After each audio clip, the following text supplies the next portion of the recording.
Today, I want to talk to you about how to grow healthy and long hair.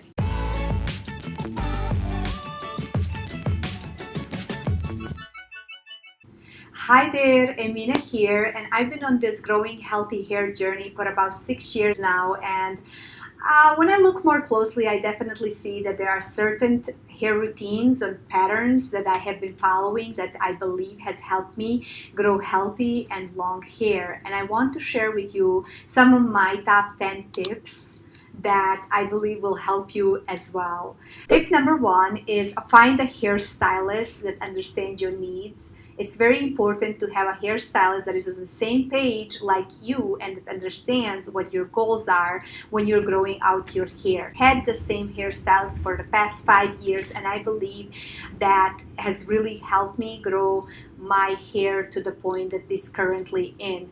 I go to her twice a year to color my hair, and when I go, she asks me if I want the trim, and I'll ask her, do I really need that trim? If I don't need to trim my hair, she doesn't trim it. She only trims my hair if I really need that trim.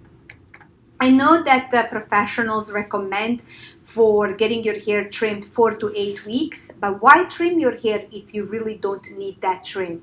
Which brings me to tip number 2, and that is trim your hair. I know it's kind of weird, but it is important to trim your hair, but that is at the level that your hair requires trimming. Your hair is not going to grow long when you trim it, but trimming your hair, it's going to keep it healthy. When you get split ends and you don't cut them off right away, they can travel up your hair shaft, causing more damage, will result in needing to cut more of your hair than you really want to. Tip number 3 is be patient. Our hair only grows half an inch per month, and that is if we really have healthy hair. So you have to understand that your hair is not going to grow overnight. As a matter of fact, it's not going to magically grow in just few months. You have to have this as a long-term goal, and you have to be patient and let your hair grow on its own natural pace. I understand this can be challenging if you are in a situation like me or have very short hair like I was in 6 years ago. All I wanted at this point was to have long and beautiful hair. Which brings me to a tip number 4, and that is to get alternative hair. I believe that wigs helped me keep it together 6 years ago when I had to shave my head, and later after starting to wear hair extensions and hair toppers has helped me go through that awkward stages of hair growth. And before I could never go through this stage. I would always go back to the hairstylist and tell her to cut off my hair. And now I understand why I couldn't go through this stage. It's because this stage lasts about 18 months. And having hair extensions and hair topper helped me not to go to the hairstylist and actually let my hair grow, and I never knew that my hair could grow to this point. Tip number 5 is don't wash your hair every day. I know I sound like a broken record because in every video that I make about having healthy hair, I say don't wash your hair every single day. It's because I truly believe that this makes a difference. When you use a hair shampoo on your hair every day, you're really stripping your scalp of the oils that your scalp naturally produces and that your hair needs. Even if you use sulfate-free shampoos, it's still kind of damaging to your hair and it's not as healthy. So when you do wash your hair, wash only your scalp and don't wash the ends of your hair because they are already as the driest. So let the shampoo just naturally slide down while you're washing it, and that will be good enough. Tip number 6 is be gentle with your hair.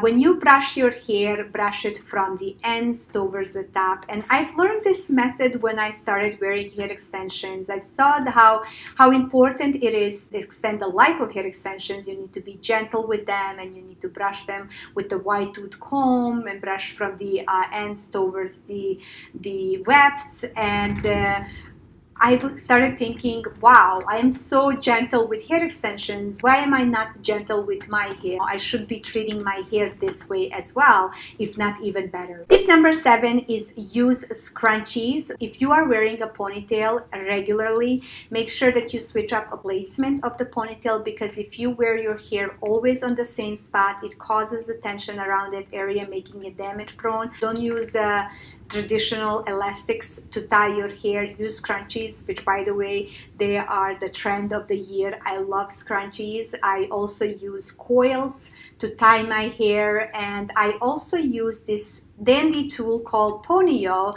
I love to use this tool especially when I'm wearing hair extensions or hair topper, because it is very easy to use. You pull your hair through it and you snap it in place, and there is no tension. It does not create any tension because you don't have to roll your hair through few times. Tip number 8 is use hair oils. Hair oils penetrates deeply into the hair to restore elasticity and to repair your hair or any damage from chemicals. My most favorite hair oils that I love to use are sunflower oil and jojoba oil. I use these two oils like a hair mask, which I put in and leave it for 20 minutes before my regular shampooing, or I will also use a little bit of either one of these after I style my hair. I will rub it a little bit through my hands, and then I'll apply it to my ends, which minimizes the frizz and adds the shine. Tip number 9 is air dry your hair. We all know that heat is damaging to our hair, but we sometimes cannot go without drying our hair. So if you must dry your hair with heat tools, make sure that you use heat protecting spray. Make sure that when you're using your heat tools that they have thermaline plates, because they are a lot more healthier and less damaging for your hair. And tip number 10 is eat healthy protein and fat diet. Eating foods rich on vitamins and minerals like eggs, salmon, walnuts, yogurt, blueberries are all great examples of foods that you should be eating on a regular basis if you want healthy hair. These foods contain omega-3s, they contain vitamin D, E, iron, which are all great for keeping your hair healthy. When you eat these foods, they bring oxygen into your hair follicle, which in the end will result in having a much healthier hair. And that concludes my 10 tips on growing your hair. Are you currently growing out your hair? Do you have any tips for us? If you do, please leave them in comments below. And I would love to hear your tips. I'd love to hear your suggestions on what do you think about these. Thank you for watching this video, and I hope that it was helpful for you. If you do think that you like this video, click that like button. Make sure to subscribe to my channel for more videos like this one, and I will talk to you soon. Eating foods with rich omega-3s, vitamins like D. Oh my God.